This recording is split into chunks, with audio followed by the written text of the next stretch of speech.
কিন্তু দুনিয়াবি যে এলেমটা মানুষকে পথভ্রষ্ট করে দেয়, দুনিয়াবি যেই এলেমটা মানুষকে নবীর আদর্শ থেকে দূরে সরায় দেয়, দুনিয়াবির যে এলেমটা আল্লাহকে গালি দিতে শেখায়, দুনিয়াবি যে এলেমটা রাসূলকে গালি দিতে শেখায়, দুনিয়াবি যে এলেমটা কোরআনকে অবমাননা করা শেখায়, সেই দুনিয়াবি এলেমটা সর্ব অবস্থা শিক্ষা করাটা হারাম হারাম হারাম, ঠিক কিনা? সত্যায়ন টিভি, শুদ্ধতা ছড়াই প্রাণে প্রাণে। আজকের বিষয়বস্তু হচ্ছে দ্বীনি ইলম অর্জন করা। কি অর্জন করা? দ্বীনি ইলম অর্জন করা। যে আয়াত তেলাওয়াত করেছি সূরাতুল আলাকের, আল্লাহ তাআলা বলেন, ইকরা বিসমি রাব্বিকাল্লাযী খলাক। হে নবী, পাঠ করুন। ইকরা, আপনি পাঠ করুন। ইকরা বিসমি রাব্বিকাল্লাযী খলাক, আপনার রবের নামে পাঠ করুন যে রব সৃষ্টি করেছেন। ইকরা বিসমি রাব্বিকাল্লাযী খলাক, খলাকাল ইনসানা মিন আলাক। আপনার রবের নামে পাঠ করুন যে রব মানুষকে জমাট রক্ত থেকে সৃষ্টি করেছেন। এরপরে আবার বলেন, ইকরা, নবী আপনি পাঠ করুন, ওয়া রাব্বুকাল আকরাম, আপনার রব পরম দয়ালু, মহাদয়ালু। আল্লাযী আল্লামা বিল কলম, যিনি কলম দ্বারা শিক্ষা দিয়েছেন। আল্লামাল ইনসানা মা লাম ইয়ালাম, যিনি মানুষকে ওই বিষয়গুলো শিক্ষা দিয়েছেন যেই বিষয়গুলো মানুষ ইতিপূর্বে জানত না। এই হচ্ছে আমার তেলাওয়াতকৃত সূরাতুল আলাকের 5টি আয়াতের সংক্ষিপ্ত অনুবাদ। সূরাতুল আলাকের প্রথম এই 5টি আয়াত আল্লাহ রাব্বুল আলামিন আমাদের নবী করিম সাল্লাল্লাহু আলাইহি ওয়াসাল্লামের উপর সর্বপ্রথম নাজিল করেছেন। সুবহানাল্লাহ বলেন। সর্বপ্রথম কোরআনের যতগুলো সূরা, যতগুলো আয়াত আল্লাহ নাজিল করেছেন, সর্বপ্রথম সূরাতুল আলাকের এই 5টি আয়াত নাজিল করেছেন। অথচ এই 5টি আয়াতের প্রথম শব্দটাই ইকরা, আপনি পড়ুন। এই ইকরা শব্দটা ইসলামের প্রথম শব্দ। ইকরা, কারণ ইসলাম আসছে ওহির মাধ্যমে, ইসলাম আসছে নবী করিম সাল্লাল্লাহু আলাইহি ওয়াসাল্লামের উপর কোরআন অবতীর্ণ হওয়ার মাধ্যমে। সেই অবতীর্ণ হওয়া আয়াতগুলোর মধ্য থেকে সর্বপ্রথম আয়াত ইকরা বিসমি রাব্বিকাল্লাযী খলাক, আর এই আয়াতের প্রথম শব্দ হচ্ছে ইকরা, হে নবী আপনি পাঠ করুন, আপনি পড়ুন। তাহলে ইকরা এই শব্দটা ইসলামের প্রথম শব্দ। সুবহানাল্লাহ বলেন। এখান থেকে বোঝা গেল মুসলমানদের পড়াশোনা করতে হবে। শুনে শুনে কোনো কথা বলা যাবে না, সমাজের মধ্যে দ্বন্দ্ব লাগানো যাবে না, কোনটা জায়েজ কোনটা না জায়েজ। কোরআন ও হাদিসের সাথে সম্পর্ক না রেখে, কোরআন ও হাদিস লেখাপড়া না করে, রিসার্চ না করে সমাজের মধ্যে উল্টাপাল্টা মাসআলা বলিয়া সমাজের মধ্যে বিভক্তি সৃষ্টি করা যাবে না। পড়াশোনা করতে হবে। এখান থেকে আমাদের শিক্ষণীয় বিষয় যে সবসময় আমাদের পড়াশোনা করতে হবে, প্রত্যেকটা বিষয় নিয়ে আমাদের আলোচনা করতে হবে, গবেষণা করতে হবে। ইকরা বিসমি রাব্বিকাল্লাযী খলাক, হে নবী আপনি তেলাওয়াত করুন, আপনি পাঠ করুন আপনার রবের নামে।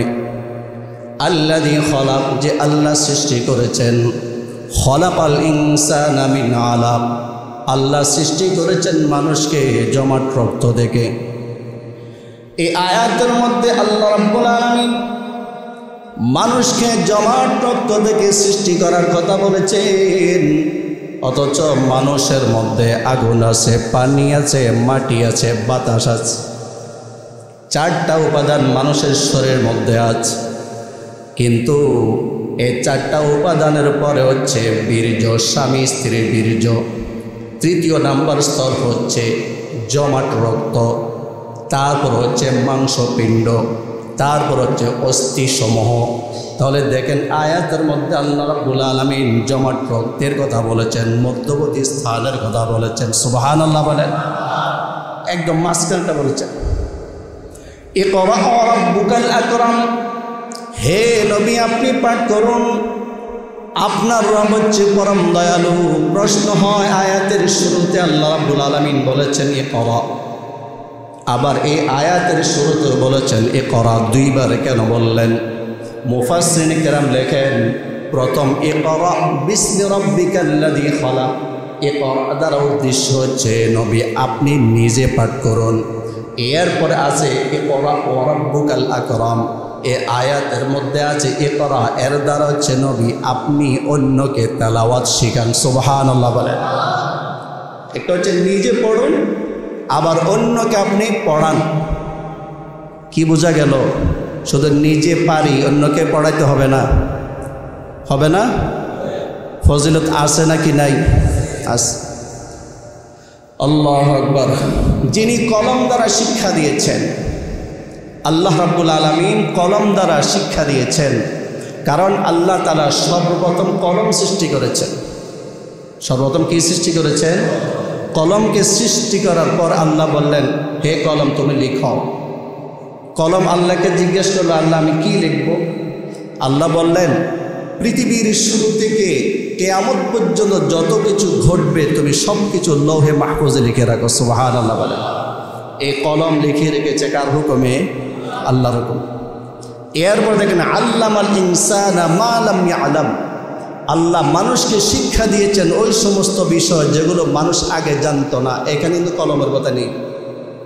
এর আগে আয়াতে কলমের কথা আছে, তার অর্থ হচ্ছে আল্লাহ মানুষকে শিক্ষা দিয়েছেন কলমের মাধ্যমে, এবং কলম ছাড়াও শিক্ষা দেওয়ার আরও অনেক মাধ্যম রয়েছে। সুবহানাল্লাহ বলেন। প্রথম বলেছেন আপনি পড়ুন, মৌখিক শিক্ষা। এরপরে কলম দ্বারা শিক্ষা দিয়েছেন, লিখিত শিক্ষা। কিন্তু শেষে আয়াত বলেন আল্লামাল ইনসানা মা লাম ইয়ালাম, মানুষকে আল্লাহ শিক্ষা দিয়েছেন ওই সমস্ত বিষয় যে সমস্ত বিষয়ে মানুষ ইতিপূর্বে জানতো না। এখানে মৌখিকের কথাও নেই, কলমের কথাও নেই। তাহলে এমন কি বিষয় যে বিষয় আল্লাহ তাআলা শিক্ষা দিয়েছেন কলমের কথা উল্লেখ করেন নাই? এর অর্থ হচ্ছে কলম মাধ্যম ছাড়াও আরও অনেক মাধ্যম আছে, যে মাধ্যমগুলো দিয়ে আল্লাহ তাআলা তার বান্দা বান্দীদেরকে শিক্ষা দেন। সুবহানাল্লাহ বলেন। যেমন সন্তান প্রসব করার পর কান্না করে, কোনো কথা সে বুঝে না, বলতে পারে না, কিন্তু তার প্রয়োজন হয়। কিন্তু এই কান্নার মাধ্যমে মা বুঝতে পারে যে সন্তান কি চায়। ঠিক কিনা বলেন? তাহলে এই সন্তানকে এই শিক্ষাটা আল্লাহ তাআলা মুখ দিয়েও দেন নাই যে এইভাবে বলো, কলম দ্বারাও শিক্ষা দেন নাই, কিন্তু এমনভাবে শিক্ষা দিয়েছেন ইতিপূর্বে সন্তানটা 1 ঘন্টা আগেও কিন্তু জানতো না যে কানলে মায়ের স্তনে দুধ আসে। সুবহানাল্লাহ বলবেন না? কি কলম দিয়ে বলে সন্তান? কলম দিয়ে লেখে যে আম্মু আমি দুধ পান করব? মুখ দিয়ে কি ডাইরেক্ট বলে? সন্তানকে আল্লাহ তাআলা কীভাবে শিক্ষা দিলেন এই কথাটা? মা কিন্তু বুঝে।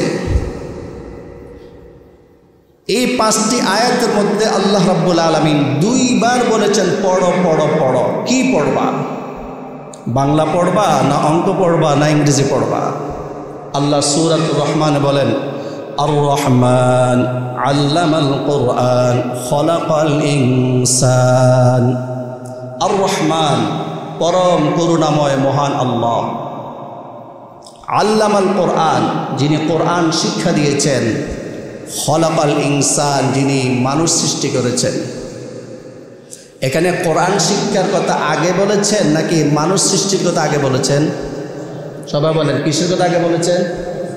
তা বাস্তবে আমরা কি দেখি? মানুষ সৃষ্টি আগে, কোরআন শিক্ষা পরে। একটা সন্তান 3 বছর 4 বছর হলে তো সে কোরআন শিখতে পারে। যখন সে কথা বলতে পারে তখন মক্তবে ভর্তি করায় মা বাবা। যখন সে মোটামুটি স্পষ্ট করে কথা বলতে পারে, তাহলে যে কথা বলতে পারাটা সৃষ্টির আগে না পরে? সৃষ্টির পরে কথা বলে। তো আল্লাহ তাআলা আয়াতের মধ্যে বললেন কি, আর রহমান আল্লামাল কোরআন, পরম করুণাময় আল্লাহ তিনি যিনি কোরআন শিক্ষা দিয়েছেন এবং মানুষ সৃষ্টি করেছেন। বলা তো উচিত ছিল পরম করুণাময় আল্লাহ তিনি যিনি মানুষ সৃষ্টি করেছেন এবং কোরআন শিক্ষা দিয়েছেন। প্রশ্নকে বুঝছেন আপনারা? তো কেন কোরআন শিক্ষার কথা আগে বললেন, মানুষ সৃষ্টির কথা পরে বললেন? এর উত্তর মুফাসসিরিনে কেরাম তাফসীরের মধ্যে লিখেছেন যে একজন মানুষ প্রকৃত মানুষ হইতে হলে কোরআন শিক্ষার বিকল্প নেই। সুবহানাল্লাহ বলেন। বহু মানুষ আছে অমানুষে পরিণত হয়েছে কোরআন শিক্ষা না থাকার কারণে। যে মানুষগুলো আল্লাহকে গালি দেয়, যে মানুষগুলো রাসূলকে গালি দেয়, যে মানুষগুলো কোরআনকে অবমাননা করে, হাদিস শরীফকে অবমাননা করে, এমন লোক আছে নাকি নাই? ওরাও তো মানুষ, ওদের হাত পা আছে। আর ইমানদার মুসলমানদের হাত পা আছে। ইমানদার মুসলমানরা আল্লাহকে গালি দেয় না, রসুলকে গালি দেয় না, কোরআনকে অবমাননা করে না। ওই মানুষরূপী শয়তানগুলো কোরআনকে গালি দেয়, আল্লাহকে গালি দেয়, রসুলকে গালি দেয়। বোঝা গেল তাদের মধ্যে কিসের শিক্ষা নেই। এই জন্য আল্লাহ তাআলা কোরআন শিক্ষার কথা আগে বলেছেন, মানুষ সৃষ্টির কথা পরে বলেছেন। এখন দেখতে যদিও এক দেখা যায়, কিছু কিছু মানুষের মধ্যে কোরআনের শিক্ষা আছে, আর কিছু কিছু মানুষের মধ্যে কোরআনের শিক্ষা নেই। দেখতে কি একই রকম লাগে, কিন্তু আসলে একই রকম না, আল্লাহর কাছে একই রকম না। সুবহানাল্লাহ বলেন। قُلْ هَلْ يَسْتَوِي الَّذِينَ يَعْلَمُونَ وَالَّذِينَ لَا يَعْلَمُونَ।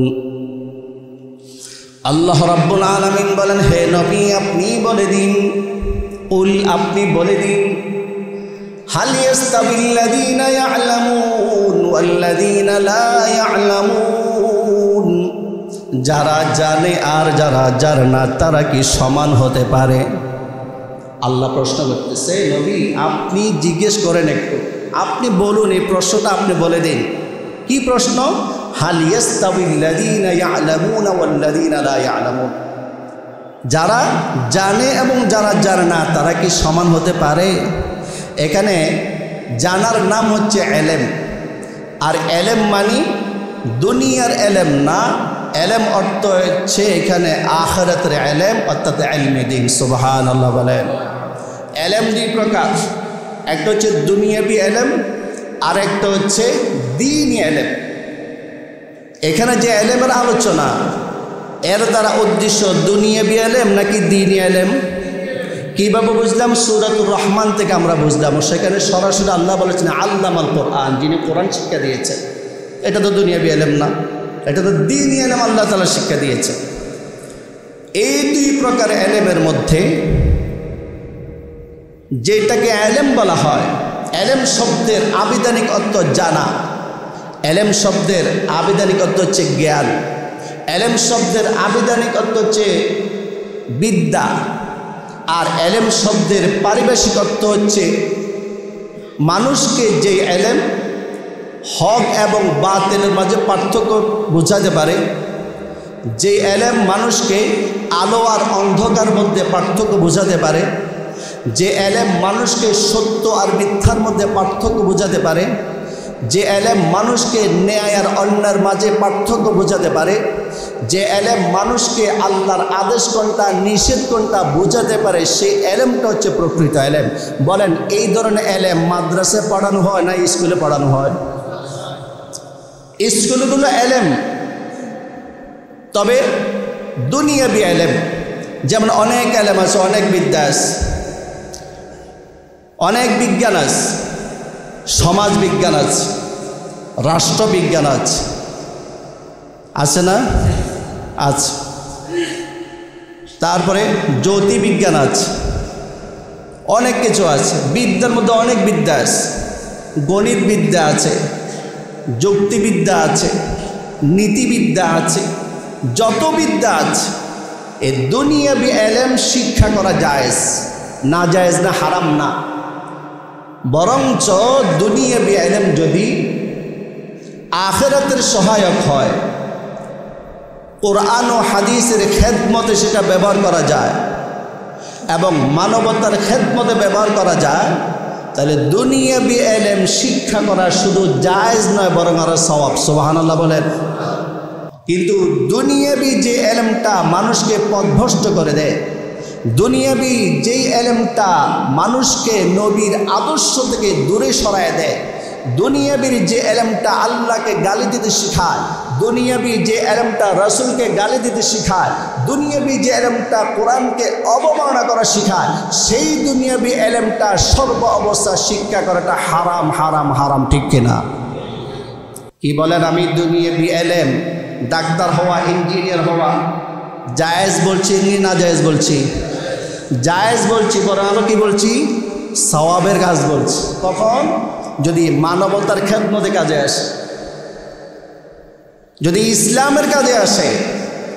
তবে দুনিয়াবি এলেম যদি মানবতার খেদমতে কাজে না আসে, ইসলামের কাজে না আসে, বরং ইসলামের বিরুদ্ধে ব্যবহৃত হয়, তাহলে সেই দুনিয়াবি এলেম শিক্ষা করা জায়েজ নাকি নাজায়েজ? আপনারা বলেন।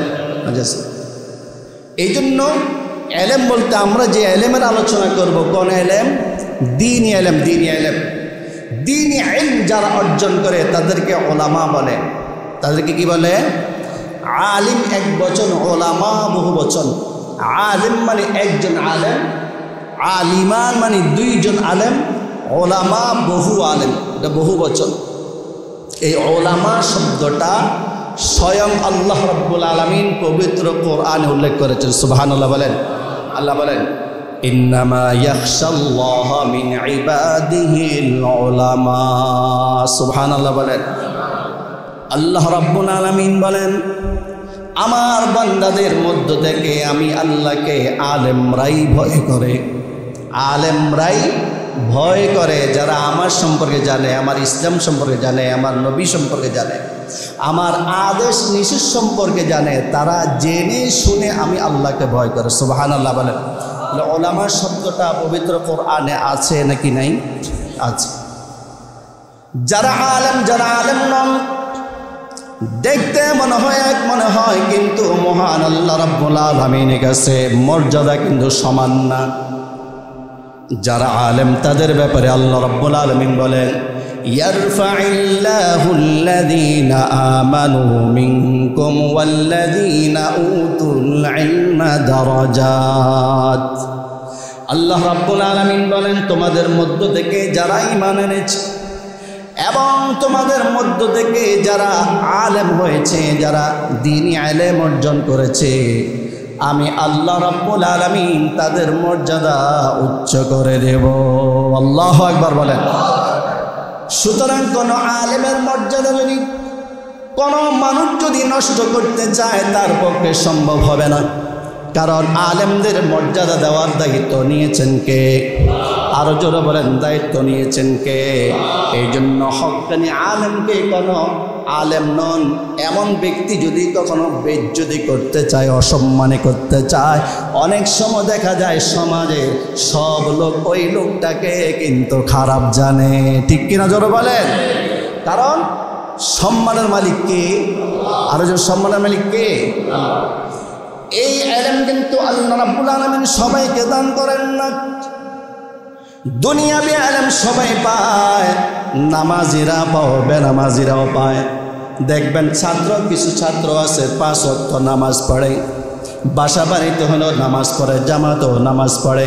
আবার কিছু ছাত্র আছে নামাজ কি জিনিস তার বাপেও জানে না, মাও জানে না, এমন আছে নাকি নাই? তাহলে দুনিয়াবি ইলম এটা কিন্তু ভালোরাও জানে, যারা খারাপ তারাও শিখতে পারে, সবাই শিখতে পারে, সবাই পায়। কিন্তু আখিরাতের ইলম যেটা, ইলমে ওহী যেটা, ইলমে দ্বীন যেটা, এটা আল্লাহ সবাইকে দেন না, বরং কাদেরকে আল্লাহ রাব্বুল আলামিন সেটাও বলে দিয়েছেন। আল্লাহ বলেন, ইউতিল হিকমাহ মান ইয়াশা ওয়া মান ইউতাল হিকমাতা ফাকাদ উতিয়া খায়রান কাসীরা। আল্লাহু আকবার বলেন। আল্লাহ বলেন, ইউতিল হিকমাতা মান ইয়াশা, আল্লাহ যাকে চান তাকে হিকমত দান করেন। হিকমত অর্থ হচ্ছে এখানে দ্বীনি ইলম। তাহলে আয়াতের তরজমা হবে এমন, আল্লাহ যাকে চান তাকে দ্বীনি ইলম দান করেন। আল্লাহ বলেন, ওয়া মান ইউতাল হিকমাতা ফাকাদ উতিয়া খায়রান কাসীরা, আর আল্লাহ যাকে দ্বীনি ইলম দান করেন, মূলত আল্লাহ তাআলা প্রভূত কল্যাণ দান করেন। সুবহানাল্লাহ বলেন। তাহলে বোঝা গেল আল্লাহ যার কল্যাণ চান তাকে ইলমে দ্বীন দান করেন, যার কল্যাণ আল্লাহ চান না তাকে ইলমে দ্বীন দান করেন না।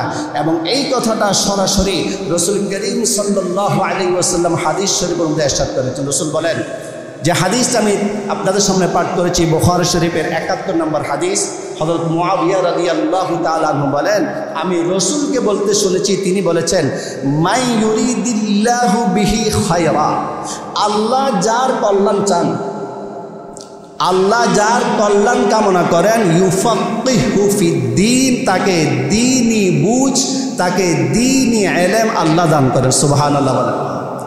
আল্লাহ কি সবাইকে ইলমটা দান করবেন? কাকে? যার কল্যাণ আল্লাহ চান। যেমন আমরা আমাদের অনেকের আত্মীয় শুনে কল্যাণ চাই, আবার অনেকে আত্মীয় হইয়াও কল্যাণ চায় না যদি তার দিলটা হিংসা ভরে যায়। এমন আছে নাকি নাই বলেন? তো আল্লাহ যাদের কল্যাণ চান তাদেরকেই ইলম দান করেন, তাদেরকেই দ্বীনি ইলম দান করেন, সবাইকে কিন্তু দান করবেন। এই জন্য আবু দাউদ শরীফের মধ্যে একটা হাদিস আছে, সুন্দর একটা হাদিস, হাদিসটা আমরা ভালো খেয়াল করে শুনবো। এই আবু দাউদ শরীফের হাদিস হচ্ছে 3641 নম্বর হাদিস। এই হাদিসটা ব্যাপারে আছে যে একজন রাবি কাসির ইবনে কায়েস তিনি বলেন, কুনতু জালিসান মা আবি দারদাই ফি মসজিদ দিমাশক, আমি আবু দারদা এক সাহাবী, এই আবু দারদার সাথে আমি দিমাশকের মসজিদে বসা ছিলাম। মদিনা থেকে দিমাশক হলো 1400 কিলোমিটার উপরে। সুবহানাল্লাহ বলেন। কত কিলোমিটার? 1400 কিলোমিটার। তো আমি আবু দারদার সাথে বসা ছিলাম দিমাশকের একটা মসজিদে। ফাজাহু রাজুলুন, তখন দেখলাম একটা লোক আসলো। একটা লোক আয়েশা বলতেছে, ইন্নী জিতুকা মিন মাদিনাতির রাসূল সাল্লাল্লাহু আলাইহি ওয়াসাল্লাম লিহাদিসিন বালাগানি আন্নাকা তুহাদ্দিসু আন রাসূলিল্লাহি সাল্লাল্লাহু আলাইহি ওয়াসাল্লাম। হে আবু দারদা, আমি রাসূলের মদিনা থেকে দিমাশক মসজিদে এসেছি শুধুমাত্র কেবলমাত্র একটা হাদিস আপনার থেকে জানার জন্য। সুবহানাল্লাহ বলেন। আমি শুনেছি ওই হাদিসটা আপনি নবীজি থেকে শুনেছেন। আমি চিন্তা করলাম ওই হাদিসটা শুনেছেন এমন কাউকে আমি খুঁজে পাই না, আপনার ঠিকানা আমি পেয়েছি। এই জন্য আমি মদিনা থেকে 1400 কিলো অর্থাৎ প্রায় 1500 কিলো পথ অতিক্রম করে শুধুমাত্র একটা হাদিস শিখার জন্য আপনার কাছে এসেছি। আল্লাহু আকবার বলেন। সাহাবায়ে কেরাম থেকে হাদিস শোনার জন্য একজন লোক কত 70 কিলো গেল? প্রায় 1500 কিলো চলে গেছে। তিনি বললেন, তোমার কি আর কোনো প্রয়োজন নাই, শুধু আমার থেকে হাদিসটা শোনার জন্য আসছো? বলে, হ্যাঁ, শুধু আপনার থেকে আমি হাদিস শোনার জন্য আসছি। তোমার কোনো ব্যবসার প্রয়োজন নাই? না, আমার কোনো ব্যবসার প্রয়োজন নাই। মা জিতু লিহাজাতিন, আমার কোনো প্রয়োজনে নাই, আমার প্রয়োজন শুধু আপনার থেকে ওই হাদিসটা আমি শুনবো যে হাদিসটা আপনার রাসূল থেকে শুনেছেন। আল্লাহু আবু দারদা রাদিয়াল্লাহু তাআলা আনহু বলেন, শোনো, ইন্নী সামি'তু রাসূলুল্লাহি সাল্লাল্লাহু আলাইহি ওয়াসাল্লাম ইয়াকুল, আমি রাসূলকে এই কথা বলতে শুনেছি, ওয়া ইন্নাল মালাইকাতা লাতাযউ আজনিহাতাহা রিদান লিতালিবিল ইলমি, যারা নাকি ইলমে দ্বীন শিক্ষা করে, যারা নাকি মাদ্রাসার ছাত্র ছাত্রী আছে, যারা নাকি ইলম ওহী তলব করে, তাদেরকে খুশি করার জন্য ফেরেশতারা তাদের ডানা বিছাইয়ে দেয়। আল্লাহু আকবার বলেন। এবং তিনি বলেছেন, আমি রাসূল থেকে শুনেছি, ওয়া ইন্নাল আলিমা লা ইস্তাগফিরু লাহু মান ফিস সামাওয়াতি ওয়া মান ফিল আরদি ওয়াল হিতান ফি জাওফিল মা। তুমি মদিনা থেকে আমার কাছে এসেছো হাদিস শোনার জন্য, শোনো, যে নাকি দ্বীনি ইলম তলব করবে, আসমানে যত মাখলুক আছে সব মাখলুক তার জন্য ইস্তিগফার দোয়া করে। আল্লাহু আকবার বলেন। মাগফিরাতের দোয়া করতে থাকে। ওয়া মান ফিল আরদি, জমিনের মধ্যে আল্লাহর যত মাখলুক আছে, আল্লাহর যত সৃষ্টি আছে, সব সৃষ্টি কিন্তু তালিবুল ইলম, ইলমে দ্বীন যারা নাকি অর্জন করে তাদের জন্য দোয়া করতে থাকে। আল্লাহু আকবার বলেন। ওয়াল হিতান ফি জাওফিল মা, শোনো, শুধু আসমান এবং জমিনের মাখলুক নয়, বরং যত পানির মধ্যে মাছ বসবাস করে, এই পানিটা সমুদ্রের পানি হোক, পুকুরের পানি হোক, দিঘির পানি হোক, অর্থাৎ পানির মধ্যে যদি মাছ ছাড়া হয়, এই মাছটা ওই তালিবুল ইলমদের জন্য মাগফিরাতের দোয়া করতে থাকে। আল্লাহু আকবার। এবং আমি রাসূলকে বলতে শুনেছি ওয়া ইন্নাল উলামা ওয়ারাসাতুল আম্বিয়া, উলামায়ে কেরাম হচ্ছে নবীদের ওয়ারিস, আর ওয়ারিস কিন্তু সন্তানরাই হয়ে থাকে। ওয়ারিস কারা হয় বলেন? ওয়ারিস বলতে আমরা কাদেরকে বুঝি? সন্তানরাই তো ওয়ারিস হবে, মৃত ব্যক্তির ওয়ারিস। মারা গেলে মৃত ব্যক্তির সম্পদ কারা পায়? ওয়ারিস হবে সন্তান। তাহলে এখানে হাদিসের মধ্যে আল্লাহ রাসূল উলামায়ে কেরামকে ওয়ারিস বলেছেন, মানে নবীজির সন্তান হিসেবে আখ্যায়িত করেছেন। সুবহানাল্লাহ। তবে মৃত ব্যক্তি মারা গেলে তার ওয়ারিসরা মৃত ব্যক্তির সম্পদ পায়, কিন্তু নবীজি তো সম্পদ রেখে যান নাই, মাল রেখে যান নাই। এই জন্য নবীজি বলেন ওয়া ইন্নাল আম্বিয়া লাম ইউরিসু দিনারান ওয়ালা দিরহামা, যে আলেমরা যে ওয়ারিস, এই ওয়ারিসদেরকে কোনো টাকা পয়সা দিয়ে যায় নাই, বরং তিনি ওয়ারাসুল ইলমা, ইলমের সম্পদ দান করে গেছেন। সুবহানাল্লাহ। বলেন ফামান আখাদাহু আখাদা বিহাদ্দিন ওয়াফিরিন, নবীজি বলেন যেহেতু ইলমটাই আমার সম্পদ, সুতরাং যে ব্যক্তি যেই পরিমাণ কোনো অংশ যদি সে অর্জন করতে পারে ইলমের, সে যেন বিশাল বিরাট একটা অংশ সে অর্জন করে নিল। সুবহানাল্লাহ। তো কি বুঝলেন? আলেমদের ফজিলত কম না বেশি? ক্বালা রাসূলুল্লাহ সাল্লাল্লাহু আলাইহি ওয়াসাল্লাম, রাসূলুল্লাহ সাল্লাল্লাহু আলাইহি ওয়াসাল্লাম বলেছেন ইন্না ফাজলাল আলিমি আলাল আবিদি কাফাদলি আলা আদনাকুম, হে আমার সাহাবীরা শোনো, তোমাদের উপর আমি নবীর মর্যাদা যেমন একজন আলেমের মর্যাদা একজন আবেদের উপর তেমন। সুবহানাল্লাহ। বলেন আবেদ কাকে বলে? যে আলেম না কিন্তু ইবাদত করে, সবসময় আল্লাহর ইবাদত করে হচ্ছে আবেদ। নবীজি বলেন একজন আবেদের উপর একজন আলেমের ফজিলতার মর্যাদা কি পরিমাণ, তোমাদের উপর আমি নবীর মর্যাদা যে পরিমাণ। সুবহানাল্লাহ। বলেন আরেক হাদিসে বলেছেন নবীজি সাল্লাল্লাহু আলাইহি ওয়াসাল্লাম ইন্না ফাজলাল আলিমি আলাল আবিদ কাফাদলিল কামারি লাইলাতাল বাদরি আলা সাইরিল কাওয়াকিব, 14 তারিখ পূর্ণিমা চাঁদের মর্যাদা যেমনিভাবে সমস্ত তারকার উপর, ঠিক আবেদের উপর সেই পরিমাণ। সুবহানাল্লাহ। বলেন 14 তারিখ দিবাগত রাত্রে চাঁদ এটা একদম গোল হয়ে যায়, গোল। এটার মর্যাদা, এটার পাওয়ার যেমনিভাবে সমস্ত তারকার উপর, ঠিক তদ্রুপভাবে একজন আলেমের মর্যাদা আবেদের উপরও তেমন। কথাগুলি কি আমার নাকি নবীজির? আরো জোরে বলেন আমার নাকি নবীজির? বিশ্বাস হয় কি হয় না? আপনি যে বলেন না ওদের এটা কেমনে ফেরেশতারা পর বিছায় দেয়, এটাই চিমান। আপনার বুঝে না আসলেও আপনাকে মানতে হবে, বুঝে আসলেও মানতে হবে, বুঝে না আসলেও মানতে হবে। এখন আমাদের করণীয় হচ্ছে আলেমকে সম্মান করা, কারণ প্রকৃত আলেম যারা, হক্কানি আলেম যারা, যারা ইলম এবং আমল এই দুটোই আছে, তাদেরকে কোনো ব্যক্তি যদি লজ্জিত করে, সমাজের মধ্যে যদি ছোট করে, তাহলে আল্লাহ তাআলা তাকে দুনিয়াতেও ছোট বানাবেন, আখিরাতেও অবশ্য তাকে শাস্তি দেবেন। এই জন্য আলেমকে আমরা সম্মান করবো তো ইনশাআল্লাহ, ইনশাআল্লাহ। রাসূল করিম সাল্লাল্লাহু আলাইহি ওয়াসাল্লাম বলেছেন তলাবুল ইলমি ফরিদাতুন আলা কুল্লি মুসলিম, প্রত্যেক মুসলমানের উপর ইলম তলব করাটা ফরজ। আমরা এখানে যারা আছি, যারা আলেম এবং যারা আলেম নন, সবাই মুসলমান কিনা বলেন? আরো জোরে বলেন। এই সবার উপর রাসূল বলেন ইলম তলব করা, ইলমে দ্বীন তলব করা, ইলমে দ্বীন শিখা এটা ফরজ।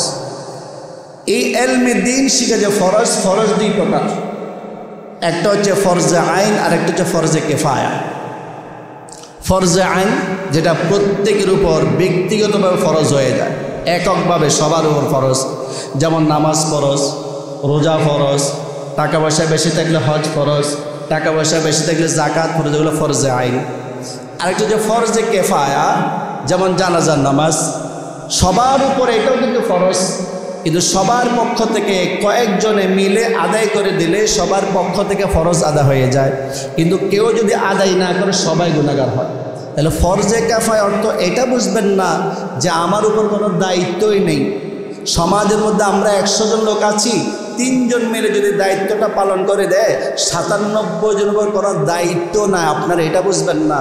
কারণ ওই 97 জন গুনাহগার হবে যদি 3 জনে পালন না করে। তাহলে বোঝা গেল শুধু 3 জনের দায়িত্ব নাকি 100 জনের দায়িত্ব? 100 জনের দায়িত্ব। এই জন্য ফরজে কাফায়ার অনুবাদ এভাবে করবেন যে সমষ্টিগতভাবে সবার উপর ফরজ, সমষ্টিগতভাবে সবার উপর ফরজ। এই জন্য যারা নাকি ওই ফরজে কাফায়াটা আদায় করবে, বাকি যারা আছে তারা যেন তাদেরকে সহায়তা করে, সহযোগিতা করে। কথাকে বুঝাতে পারছি? বলেন, শুধু ফরজে কাফা মানে ওই যে যারা আদায় করে দিয়েছে তাদের দায়িত্ব নাকি সবার দায়িত্ব? তো যারা আদায় করছে তাদেরকে সহযোগিতা করতে হবে। এই সহযোগিতা করলে ওই যে বাকি যে 3 জন আদায় করে দিয়েছে সবার পক্ষ থেকে আল্লাহ তাআলা এটা মাফ করে দেবেন। সুবহানাল্লাহ বলেন। এই এলেম তলব করাটা ফরজে আইন এবং ফরজে কিফায়া। ফরজে আইন কতটুকু? যে যে পেশায় নিয়োজিত আছে, যে যে কাজ করে, প্রত্যেকের জন্য ওই বিষয়ে দ্বীন এলেম অর্জন করাটা ফরজে আইন। যেমন মনে করুন একজন ব্যবসায়ী যে কোনো একটা ব্যবসা করে, এখন ওই ব্যবসা করতে গিয়া কোনটা হালাল কোনটা হারাম তার জন্য ওই ব্যবসা সম্পর্কে জানাটা ফরজ। এভাবে যে যে কাজ করে তার জন্য ওইটা জানাটা ফরজে আইন হয়ে যাবে। তাহলে প্রত্যেক মুসলমান নামাজ পড়তে হবে কি হবে না? সুতরাং নামাজ সংক্রান্ত আপনার মাসালা জানতে হবে। কোন সময় সেজদা ওয়াজিব হয়? আপনি নামাজ পড়লেন, সেজদা ওয়াজিব হয়ে গেছে, সো সেজদা, আপনার সেজদা সো দিলেন না, নামাজ হবে? তাহলে বলেন তো কোন সময় সেজদা সো ওয়াজিব হয়, কোন সময় হয় না, এটা জানা ফরজে আইন নাকি ফরজে কিফায়া? কথা বলেন, ফরজে আইন না ফরজে কিফায়া?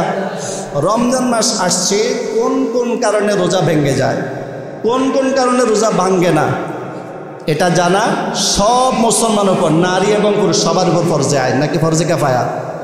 রোজার বিষয়টা কি এমন যে আমার পরিবারে 10 জন আছে, 3 জন রেখে দিলে বাকি 7 জন রাখতে হবে না? এমন সবাই যেহেতু রাখতে হবে, শুধু রোজার সংক্রান্ত মাসালা আপনাকে জানতে হবে। জাকাত যারা দেয়, জাকাত সংক্রান্ত মাসালা জানা তার জন্য ফরজে আইন। যারা হজ করে, হজ সম্পর্কীয় মাসালা তার জন্য জানা ফরজে আইন। এখন বলো যে হুজুর এখনকার ওই বয়স আছে, এখন তো বুড়ো হয়ে গেছে, এরকম বলে কি বলে না? এখন তো এরকম বয়স নাই। ওই লোকটারে দেখবেন আপনি চা দোকানে কত লম্বা লম্বা গপ মারে সে, ইউরোপ আমেরিকা ফেল তার কাছে। যদি কেউ পান খাবেন, হ্যাঁ দাও, বলতেছে যদি একটু খাই। চা খাবেন, ইচ্ছা নাই, তারপর যদি বলতেছে দাও একটু খাই, সব কিছু সে এখন খাবে। সে চা পান করবে, পান তো খাবে, একটার পর একটা খাইতে আছে।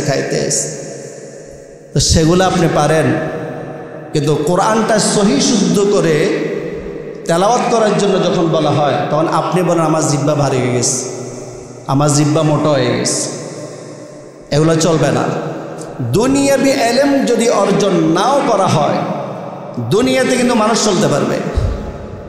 দেখেন না, যারা অশিক্ষিত, যারা স্কুলের ধারে কাছেও যায় নাই, তাদের সূর্য ওঠা সূর্য ডোবা কি থেমে রয়েছে? কথা বলেন। নাকি তাদের যখন রাত শুরু হয় আর কখনো দিন হয় না, রাত রাতে থেকে যায়? দিন যখন শুরু হয় দিন আর শেষ হয় না, দিনে থেকে যায়। এমন তাহলে যারা শিক্ষিত তাদের জন্য সূর্য ওঠে সূর্য ডুবে, যারা অশিক্ষিত তাদের জন্য সূর্য ওঠে সূর্য ডুবে। যারা শিক্ষিত তারা হয়তো একটু ভালো মানের বাসা থাকতে পারে, তারা হয়তো ভাড়া নেয়। যারা কম শিক্ষিত বা একেবারে শিক্ষিত না, তারাও তো ভাড়া দেয়, তারাও কিন্তু খায়, তারাও কিন্তু ঘুমায়। কি বুঝালাম? শিক্ষিত এবং অশিক্ষিত কোনো সমস্যা নেই, দুনিয়ার জীবনটা চলে যাবে। কিন্তু কোরআন তার সই শুদ্ধ নয়, খোদার কসম করে বলছি, চক্ষু বন্ধ হওয়ার পর 1 কদম আর সে আগাতে পারবে না। কবর থেকে ধরা তার কোরআন শুদ্ধ নয়, নামাজে হয় না, সারা জীবন সে নামাজ পড়েছে, তার 1 ওয়াক্ত নামাজও হয় নাই। তেলাওয়াতে সারা ভুল, এমন ভুল আল্লাহ বলেছেন একটা, উচ্চারণ ভুল হওয়ার কারণে অর্থ হয়ে গেছে আরেকটা। আল্লাহর কি ঠেকা পড়ছে আপনাদের জান্নাত দেওয়ার জন্য, আমাদেরকে জান্নাত দেওয়ার জন্য? আল্লাহকে আল্লাহর জন্য জান্নাত বানিয়েছেন না আমাদের জন্য জান্নাত বানিয়েছেন? তা আমরা আমাদের কাজ করে যে জান্নাত নিতে না পারি, আল্লাহ চাপাই দিবে কেন? যারা বলেন যে বয়স হয়ে গেছে, হুজুর বুড়ো হয়ে গেছে, তাদের উদ্দেশ্য বলছি, হযরত আবু বকর সিদ্দিক রাদিয়াল্লাহু তাআলা যখন ইসলাম ধর্ম গ্রহণ করেছিলেন তখন ওনার বয়স ছিল 38 বছর। কত বছর? সবাই বলেন কত বছর? তাহলে তিনি তো ওযু কিভাবে করে, নামাজ কিভাবে পড়ে, কোরআন তেলাওয়াত কিভাবে করতে হয়, এগুলা মনে হয় 10 বছর বয়সে শিখছিলেন। কথা বলেন, কত বছর বয়সে শিখছে? 38 বছর পরে যায় শিখছে। দেখি এখানে 38 থেকে 40 বছর যারা আছেন হাত তোলেন তো। 38 থেকে 40 বছর যারা আছেন হাত তোলেন। শরম লাগতেছে। আরে কিছু জিজ্ঞেস করবো না, এমনি বয়স জানার জন্য আমি চাইতেছি। 38-40 বছর তো বলেন তো, আপনাদের সময় কি চলে গেছে কোরআন শিখার, এলমেদিন শিখার সময় কি চলে গেছে? আমি তো বলতেছি না মাদ্রাসা পড়তেন, এটা বলতেছি না। যখন যেটা প্রয়োজন ধর্মীয় লাইনে একজন মুসলমান বলে পরিচয় দেওয়ার জন্য যতটুকু জানা প্রয়োজন ততটুকু জানাটা ফরজে আইন। এতটুকু জানার জন্য তো মাদ্রাসা পড়তে হইতে হবে না। তাহলে হযরত আবু বকর সিদ্দিক রাদিয়াল্লাহু তাআলা তিনি ইসলাম ধর্ম গ্রহণ করেছিলেন, ওনার বয়স কত ছিল? তাহলে তিনি 38 বছর বয়সের পরে আয়েশা কোরআন কিন্তু শুদ্ধ করছিলেন। কীভাবে ওযু করতে হয় সুন্দরভাবে সুন্নত তরিকে ওযু শিখেছিলেন। যাদের বয়স 38-40 হয়ে গেছে আমরা কেন পারবো না? এখন যাদের বয়স 38-এর উপরে এরা বলছে যাক আমরা বেঁচে গেছি, আমাদেরকে মনে আল্লাহ মাফ করে দিবে, কারণ আমাদের তো বয়স হয়ে গেছে, বড় হয়ে গেছে আমরা। তাদের জন্য বলি হযরত আব্বাস রাদিয়াল্লাহু তাআলা আনহু রাসূল আপন চাচা, ওনার বয়সটা আপনারা হিসাব করবেন। সাধারণত চাচা বয়স একটু বেশি হয় ভাতিজা থেকে, তাই না? তো রাসূল করিম সাল্লাল্লাহু আলাইহি ওয়াসাল্লাম নবী হয়েছেন কত বছর বয়সে? 40 বছর বয়স। মক্কায় ছিলেন তিনি 13 বছর। 40-এর 13 কত?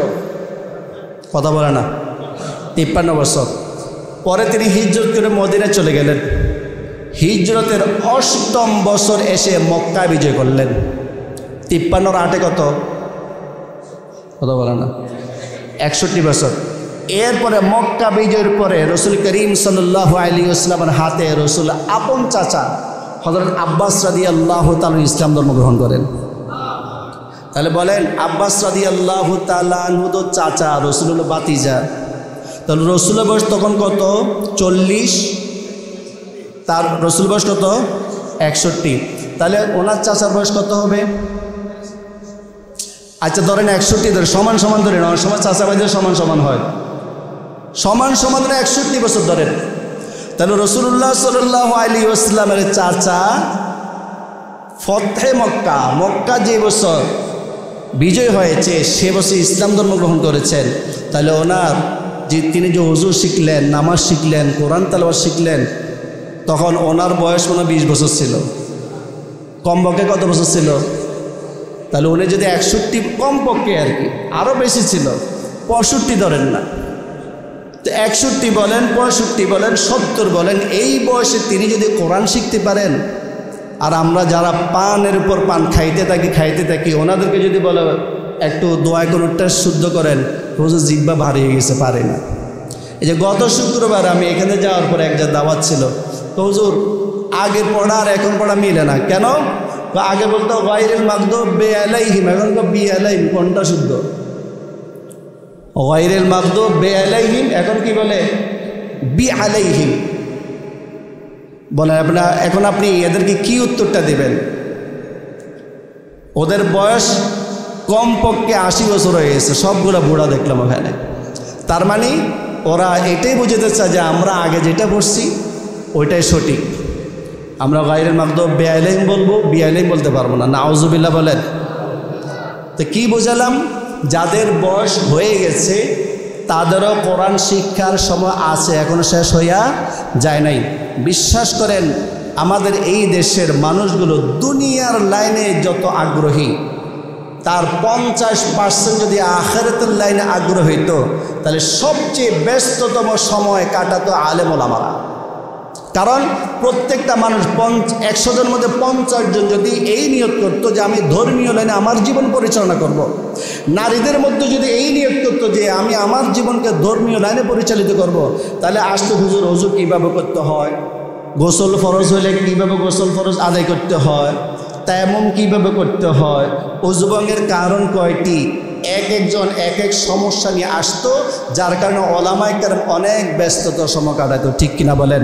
কিন্তু দেখেন আখিরাতের কাজে আগ্রহী না, দুনিয়াবি কাজে আগ্রহী, এত আগ্রহী, রিক্সা চালক বলেন, ভ্যান চালক বলেন, ধনী বলেন, গরিব বলেন, শরীরের মধ্যে সামান্য একটু সমস্যা দেখা দিলেই ডাক্তারের কাছে দৌড়তে।